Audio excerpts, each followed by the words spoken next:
వాళ్ళు భయంతోనే నా మీద దుష్ప్రచారాలు చేస్తా ఉన్నారు. వాళ్ళు ఏమన్నా చేసినటువంటి పనులు ఉంటే మేము జూబ్లీస్ ప్రాంతంలో ఈ పని చేసినామని అడగండి. జూబ్లీస్ ప్రాంతంలో పలానా అనిల్ యాదవ్ అని యువకుడిని 3rd డిగ్రీ టార్చర్ చేపిస్తూ వీడియో కాల్ ఎమ్మెల్యే చూపిస్తూ సంతోషపడ్డామని చెప్పి ఓట్లు అడగండి. గల్లీలలో బస్తీలలో గన్ని అనే పిల్లగాని ఇంటి మీద మా ఎమ్మెల్యే పై దాడి చేసి ఆ ప్రాంతం భయబంధంగా గురి చేసినామని ఓట్లు అడగండి. నవీన్ యాదవ్ ఇంటిని డ్యామేజ్ చేసినామని ఓట్లు అడగండి. నవీన్ యాదవ్ ఆస్తులు డ్యామేజ్ చేసినామని ఓట్లు అడగండి. నవీన్ యాదవ్ కానీ బీఆర్ఎస్ కార్యకర్తలు కానీ బీజేపీ కార్యకర్తలు హింసించి కేసులు పెట్టినామని ఓట్లు అడగండి జనాన్ని. అంతేగాని అభివృద్ధి ఏమని చేసి అడగండి. వీళ్ళు చేసిన అరాచకాలు చాలా ఉన్నాయి. ఈ రోజు ప్రజలు బుద్ధి చెప్తారు.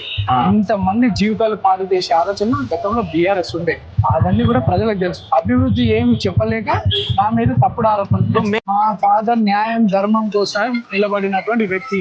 ఈ ప్రాంతంలో చిన్న వ్యక్తి నుండి పై స్థాయి వాళ్ళకు కూడా శ్రీశైలం యాదవ్ శ్రీశైలం యాదవ్ కుటుంబం ఏందో తెలుసు. నాకు 2014లోనే ఎంఐ ముందు అవకాశం ఇస్తూ ప్రజలు పెద్ద ఎత్తున స్వాగతించినారు. ఇదే కేసీఆర్ గారు టిఆర్ఎస్ పార్టీ అప్పట్లో టిఆర్ఎస్ పార్టీ పెట్టినప్పుడు ఈ హైదరాబాద్ నగరంలో చిన్న శ్రీశైలం యాదవ్ గడప దొక్కినట్టు ఫస్ట్ ఇల్లు చిన్న శ్రీశైలం యాదవ్ ఇంటికి వచ్చినాడు. ఆ రోజు పార్టీ పెట్టినావన్నా తెలంగాణ మూవ్మెంట్ కి నువ్వు సపోర్ట్ చేస్తున్నావు అని మా ఫాదర్ ప్రచార రథం ఆయన గిఫ్ట్ గా బహుమతిగా ఇస్తే ఆ ప్రచార రథమే సెంటిమెంట్ కి ఈ రోజు టిఆర్ఎస్ భవన్ లో ఉన్నది. మీరు పోయి చూసుకోవచ్చు. ఆ ప్రచార రథంలో జిల్లాలన్నీ కూడా తిరిగేవారు ప్రజలు. కేసీఆర్ గారికి శ్రీశైలం యాదవ్ ఎందుకు తెలుసు, శ్రీశైలం యాదవ్ కుటుంబం మీద తెలుసు, హరీష్ రావు గారికి కూడా తెలుసు. ఈ రోజు వాళ్ళు చేసినటువంటి అభివృద్ధిని చూపించి ఓట్లు అడగాలి కానీ